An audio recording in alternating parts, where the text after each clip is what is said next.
بسم الله الرحمن الرحيم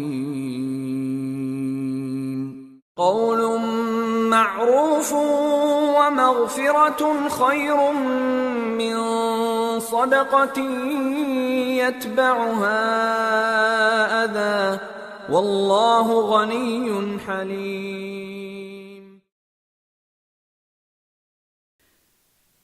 We understood through Malcolm that the journey is far more important than the end result itself. Allowing for the light that resides within all of us to shine through the ego is a challenge that we all must go through in our lives. How and why should we forgive someone that has ruined our lives or that of someone that we care about? Anger. It is what feeds our ego, but it does not have to be that way. I've worked in human rights for years now, and I can tell you that after having spoken to amazing people like the ones that are here today, I have changed my view on the world several times. But the one thing that has never changed is my anger. I am standing here today working in human rights because I am angry. But this anger isn't vengeful anger. This anger is righteous anger. This is anger that is not meant to destroy, but is meant to create.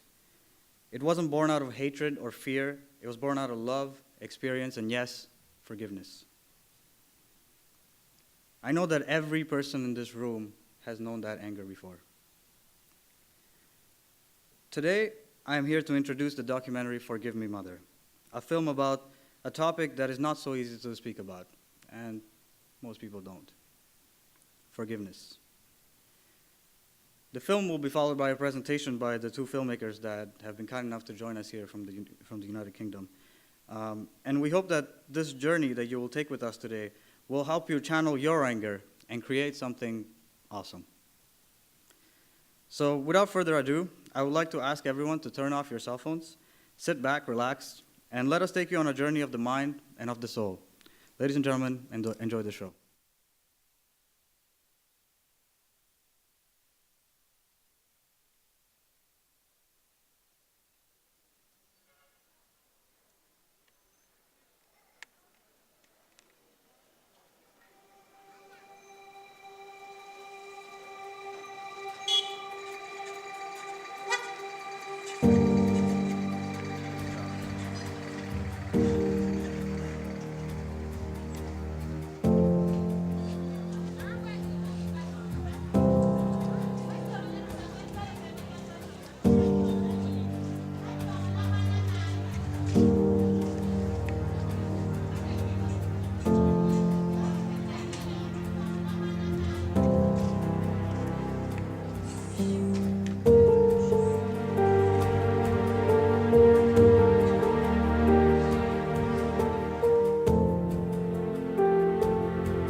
They sang songs here once, songs of heroes, courage and strength. Even after a war silenced a generation of voices of women and children, they still sing songs here.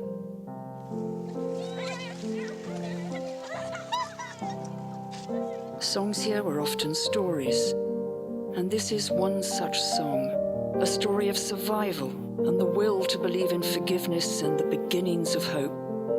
You might think that you've heard this story. You'd be wrong about that. This is a story about a fork in a road, about how people choose to move forward, and how others are doing the choosing for them. Many now are watching Uganda to see what it does next, how they fight for their future, whose voices are heard first and whose voices are heard loudest.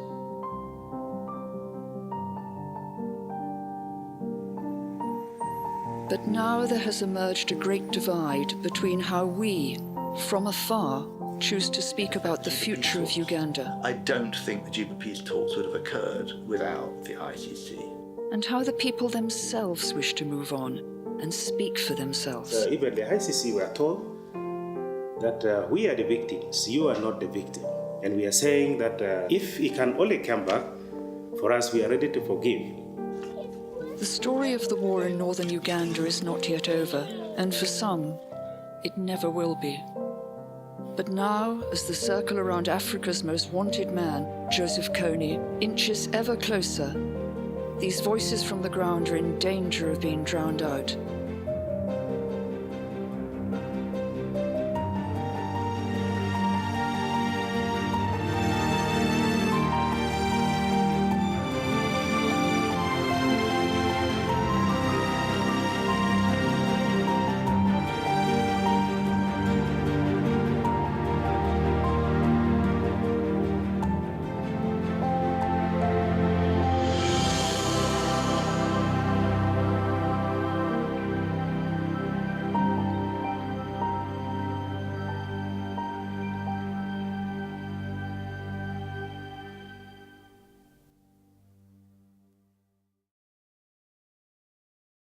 On behalf of Guy and myself, I'd like to thank you all. I'd like to thank the TMA, JHR, and Concordia University for the opportunity to screen Forgive Me Mother here for you today. Now, we've always felt that it is a privilege for us to tell stories like this. And the privilege truly lies in having audiences take part in the conversations that follow them. Now, we look forward to those conversations, but first we'd like to reflect on the deep impression making this film actually had on us. At this event last year, I was privileged to speak about the resonance that Malcolm X had upon me while growing up in London. The lessons I learned in following the story of his life towards a moderate middle path was fascinating, and it was a lesson that I would learn again while making this film. It is such an honor to be able to tease apart the emotions we had while making Forgiving Mother and speak about the themes of forgiveness and reconciliation tonight. There are stories out there in the world which are so intimate and powerful that they end up changing the storytellers themselves.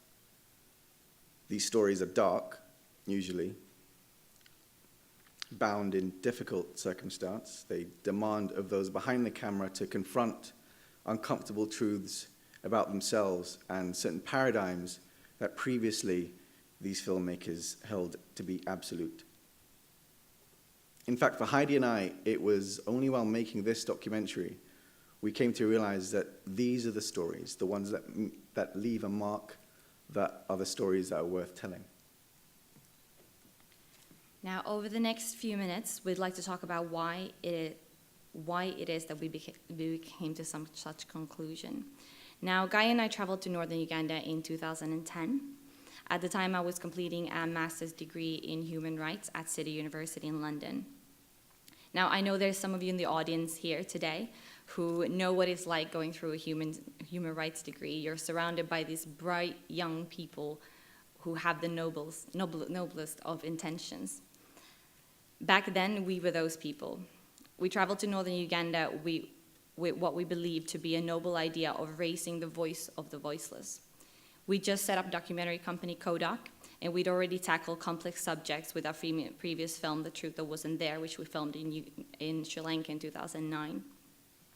With Forgive Me Mother a year later, we believed that through documentary and journalism, we would be able to capture the thoughts and feelings of Ugandans on the ground, to get a snapshot of a country that had been ravaged by war. Now, we like to make films about big, broad subjects. And from the very outset, we wanted to make this film about international justice. This was the story that we were familiar with. Joseph Kony, the leader of the Lord's Resistance Army, the LRA, were abducting children and forcing them to become child soldiers.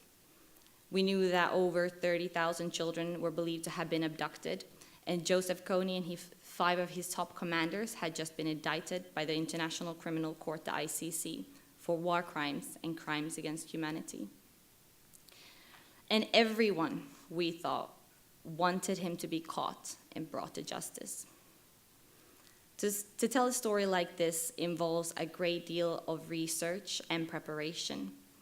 Northern Uganda is an immersive subject, and I, as the director of the film, spent months researching and analyzing the current situation. As a first-time director, it was very important to me to be prepared and to know what kind of story we were going to be telling. The film was going to be about international justice and trying to bring reconciliation to the people of northern Uganda. Experience, however, has a habit of shattering your expectations. There was one expectation or assumption that we had that lots of people fall into believing. It is that our act of traveling out to these places to document and capture the story itself inherently is a worthy pursuit, and that raising the voices of the voiceless was a noble aim, and it is. But as it turned out, we had forgotten one thing. It's them. The voices on the ground were not voiceless after all. These people were vibrant and strong and brightly independent minds. They had opinions about us and our cameras, opinions about how they were being perceived. They were critical about the call for international justice in their own country and eager to push the value of their own local ideas of tolerance and homegrown justice systems.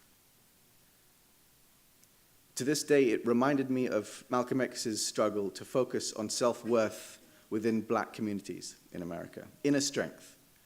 He would ask his fellowship to not blindly, passively fall into the role that the established order had made for them, to assert their own opinion, that they were as esteemed, as valid as they were.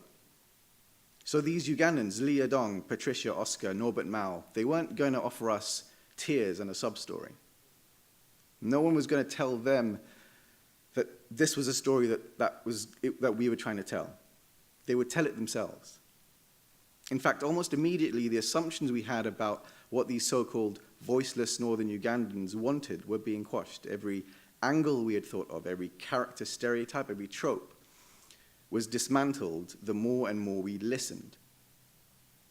Soon things started to get uncomfortable. Because even the very notion of justice, as you've seen in the film, can have many interpretations. In some cases, courts were seen as a foreign imposition. The challenge for them was predicated on who it was that was exactly calling for justice and why.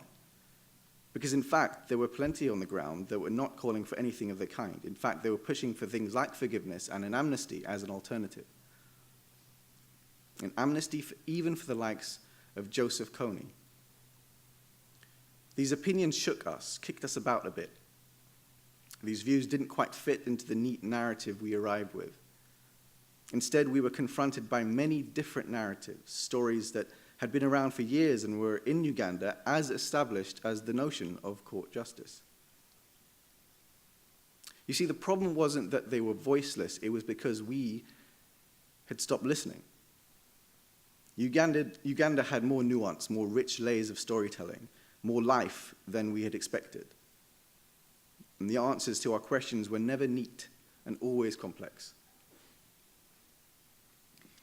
Now, this is in fact the foremost challenges in journalism and documentaries about a subject matter like this. How do we set aside our own assumptions and try to focus on the truth as it is on the ground? Some of the perspectives I personally heard in Uganda go completely against what was my own understanding. One such example is the notion of forgiveness. Now, forgiveness, the word itself, the concept as it is understood by our own paradigm, is seen as an emotional reaction. Forgiveness can be seen as naive sensibility, sometimes as an immature, inadequate response to dealing with conflict. And it's important to note the psychological aspect of that word in comparison with heavier words such as justice or courts. Now, what is it about forgiveness that is seen as so inadequate? Why is it not considered a viable alternative to court justice in northern Ugandan context? Especially when it is the very victims of the war that are asking for it. Now, Is it because court justice is infinitely better? It's tried, tested, and more advanced? Or is it because it is the system that we feel more familiar with, and therefore we take for granted that it is the best way to deal with conflict? Or is it because the people that offer forgiveness as a viable solution can sometimes be perceived to be powerless and different to us? I want at this point address a question I had to confront myself. Now, I have in my life found it very difficult to forgive. I've never considered retaliation or punishment the better option if I'm wronged. However, I've found that walking away is much easier than forgiving. Walking away, it's just easier. You don't need to deal with the emotion of confronting the pain, and sometimes walking away can even allow you to forget after time. For me, forgiveness was never the inadequate response. In fact, it is hard. It's really hard. The strength that you must gather from within yourself to commit to forgive is not an attribute of the powerless. And the people in northern Uganda that I had the privilege to listen to were not powerless either. They were strong-minded and determined to rebuild their lives. Now, the circumstances from which those people chose to forgive were infinitely worse than anything that I could imagine going through myself, and that was real strength. Sometimes, however, I do wonder whether you can truly forgive without forgetting. Some people believe you can. Not everyone. I myself am still learning how to forgive, not only for the sake of others, but also for myself. Now, in the world we live in today, our stories reflect both the divisions that make us separate and the perspectives that bind us. So what is equally important to keep in mind is how we consume, how we watch and listen to these stories. We've been conditioned to think that watching a movie, however heavy, is a passive experience, but it isn't. All of you in the audience have hopefully heard some opinions that you might have agreed with and others that you've disagreed with. But how many of you were confronted with an opinion, found that you disagreed with it, and then moved on believing that that was the end of the journey? How many of you stopped at the uncomfortable moment and made the effort to at least try to understand it? Most of the time, we choose what we're comfortable with. It's easier. And I've been guilty of it myself.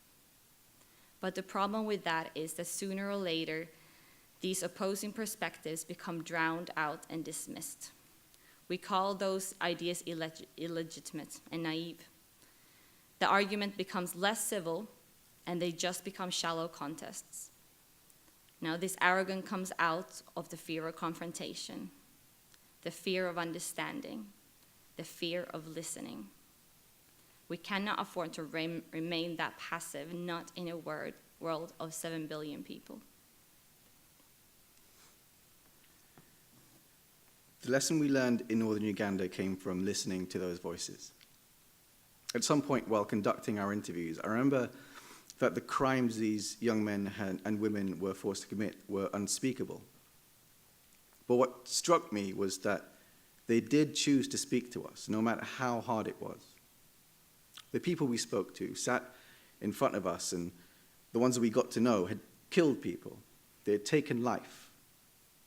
That singular action, and the thought of suppressing that shame and those scarred memories instead of understanding them, that would have been the unspeakable thing. They chose instead to forgive themselves first and seek understanding from those they harmed. Forgiveness, too, then, lies inside and not out. Now, you probably noticed that Forgiving Mother had an open ending. We didn't offer you a nice, neat choice where you get to pick side A or side B. This is a reflection of what we found in northern Uganda. There are no easy answers. Instead, there is only the challenge to form your own opinion. And that, much like forgiveness, lies inside each of you and not out. I've spoken before right here about the Malcolm I choose to hold most close, the Malcolm that had returned from Hajj, pledging to reassess his concept of his people's struggle. That monumental change in thinking is most inspiring. What I learned from him is that no matter how deeply ingrained one's roots are in a particular side, listening, resolving to respect the other opinion, even if the other holds a violent disposition against you, is worth it. Not only for the common good, but for the individual good, for your own good. Malcolm was a man that in the end believed resolutely in the right to assert oneself and to realize one's own potential. For Heidi and I, it is this principle that has colored our work most clearly. Malcolm saw the importance in ensuring the sanctity of his own mind before he sought the right to influence others. As filmmakers, then, we strive, not always successfully, to challenge ourselves before challenging others. Now, I hate to be the bearer of bad news, but this also extends to each and every one of you in the audience. You don't get to get away with this either. Forming your own conclusion of what you just saw today is not easy, nor should it be. There is no opinion out there that can neatly offer you an answer. No movie you get to watch will ever be a substitute for the struggle and satisfaction of finding your own opinion. Nothing outside of yourself can truly penetrate and offer that kind of insight. You can blame Malcolm for that one. For him, that inner struggle is the price of civility. It is the same as establishing your self-worth to be self-reliant and self-directed. That is true for filmmakers as it is true for audience members. It is that inner sense of individual agency that is at the heart of what Malcolm described as the intelligent search for truth. So finally, it is a simple principle. To respect another opinion is to respect one's own opinion. There are so many equally legitimate opinions out there about prevalent issues that the single most important thing you could do is to remain an independent mind. Only equipped with a thoughtful, respectful, open mind can anyone truly offer something of value. This, I hope, is what we have achieved with this film.